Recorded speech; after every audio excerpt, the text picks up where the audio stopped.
नमस्कार मित्रों, साथियों, मैं आज आपके लिए एक महाभारत का बहुत ही सीखप्रद प्रसंग और बहुत ही सुंदर प्रसंग लेकर आई हूँ। तो साथियों, इस कथा को अंत तक अवश्य सुनिए। मित्रों, बात उन दिनों की है जब युधिष्ठिर ने अश्वमेध यज्ञ करवाया था। तो साथियों, अश्वमेध यज्ञ चल रहा था। बड़े बड़े ऋषियों और ब्राह्मणों को दान दक्षिणा दी जा रही थी। कहते हैं कि उस यज्ञ में बड़े बड़े देवता आए थे। यहाँ तक कि देवराज इंद्र भी वहां उपस्थित थे। भगवान श्री कृष्ण भी स्वयं वहां साक्षात उपस्थित थे। साथियों, दान देने का उपक्रम चल रहा था। अश्वमेध यज्ञ की पूर्ण आहुति की पावन बेला थी। इतने में ही सबने देखा कि एक गिलहरी उस यज्ञ मंडप पर पहुंची और अपने शरीर को उलट पुलट करने लगी। यज्ञ मंडप में जितने भी लोग मौजूद थे, सभी लोग उस गिलहरी को देखकर आश्चर्यचकित हो गए। और उससे भी ज्यादा आश्चर्य की बात तो ये थी कि उस गिलहरी का आधा शरीर सोने का था और आधा शरीर वैसा ही था जैसा कि आम गिलहरियों का होता है। तो महाराज युधिष्ठिर के लिए ये बात आश्चर्यचकित करने वाली थी। ऐसी गिलहरी पहले कभी नहीं देखी गई। एक बार तो दान दक्षिणा, मंत्रोच्चार और देवों के आवाहन का उपक्रम तक ठहर गया। महाराज युधिष्ठिर ने यज्ञ को बीच में ही रोककर गिलहरी को संबोधित करते हुए पूछा, ओ गिलहरी, मेरे मन में दो शंकाएं हैं। पहली शंका तो ये है कि तुम्हारा आधा शरीर सोने का है और आधा वैसा ही है जैसा गिलहरियों का होता है। ऐसा कैसे है? और दूसरी शंका ये है कि तुम यहाँ यज्ञ मंडप में आकर अपने शरीर को लोटपोट क्यों कर रही हो? तो गिलहरी ने युधिष्ठिर की तरफ देखा और मुस्कुराई और मुस्कुरा के बोली, हे महाराज युधिष्ठिर जी, आपका प्रश्न बहुत सार्थक है। बात दरअसल ये है कि आपके इसी यज्ञ स्थल से कोई 10 कोस दूर एक गरीब ब्राह्मण का परिवार 3 दिन से भूखा था। उस ब्राह्मण ने जैसे तैसे कर रोटियों का इंतजाम किया। रात की बेला हो चुकी थी। पूरा परिवार भूख से बेहाल था। लेकिन जैसे ही वे खाना खाने बैठे तो देखा कि उस घर के बाहर दरवाजे पर एक भूखा भिक्षुक खड़ा था और खाने के लिए कुछ मांग रहा था। ब्राह्मण ने अपनी पत्नी से कहा कि तुम लोग भोजन कर लो और मेरे हिस्से की जो रोटी है वो इस भूखे को दे दो।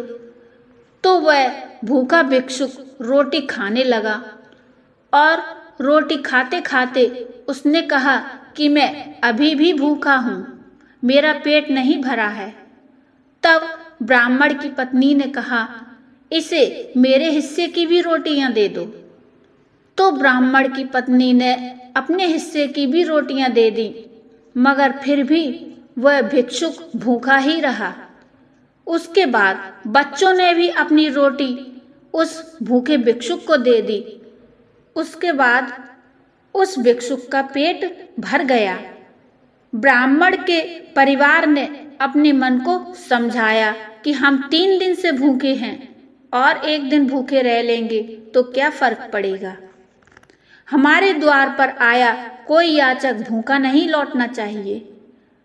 भूखे ने रोटियां खाई, पानी पिया और चल दिया। गिलहरी ने आगे का वृत्तांत बताया कि उस भूखे व्यक्ति के भोजन करने के बाद मैं उधर से गुजरी जिस स्थान पर उस भिक्षुक ने भोजन किया था। वहां रोटी के कुछ कण बिखर गए थे। मैं उन कणों के ऊपर से गुजरी तो मुझे ये देखकर आश्चर्य हुआ कि जहां जहां मेरे शरीर पर वे कण लग गए थे वह सोने का हो गया। ये देखकर मैं चौंक गई। उस छोटे से ब्राह्मण के अंश भर दान से, एक छोटे से शुभ कर्म से मेरे शरीर का आधा हिस्सा सोने का हो गया।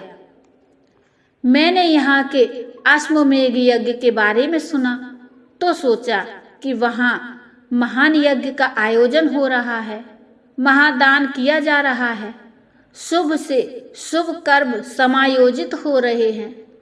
यदि मैं इस यज्ञ में शामिल हो जाऊं तो मेरा शेष शरीर भी सोने का हो जाएगा। लेकिन महाराज युधिष्ठिर जी, मैं एक बार नहीं 100 बार आपके इन दान से गिरे इन कणों पर लोटपोट हो गई हूँ, लेकिन मेरा बाकी का शरीर सोने का न बन पाया।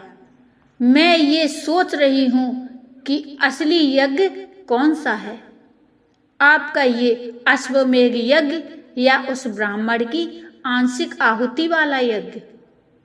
महाराज युधिष्ठिर जी, आपका ये यज्ञ केवल एक दंभाचार भर है। गिलहरी के ऐसे तर्कपूर्ण वृत्तांत को सुनकर भगवान श्री कृष्ण ने गिलहरी को बिना मांगे मनोवांछित वरदान सहित मधुर मुस्कान से उसे मुक्ति का वरदान दे दिया। मित्रों, जीवन में उस ब्राह्मण के जैसा यज्ञ समायोजित हो सके तो जीवन का पुण्य समझ लो।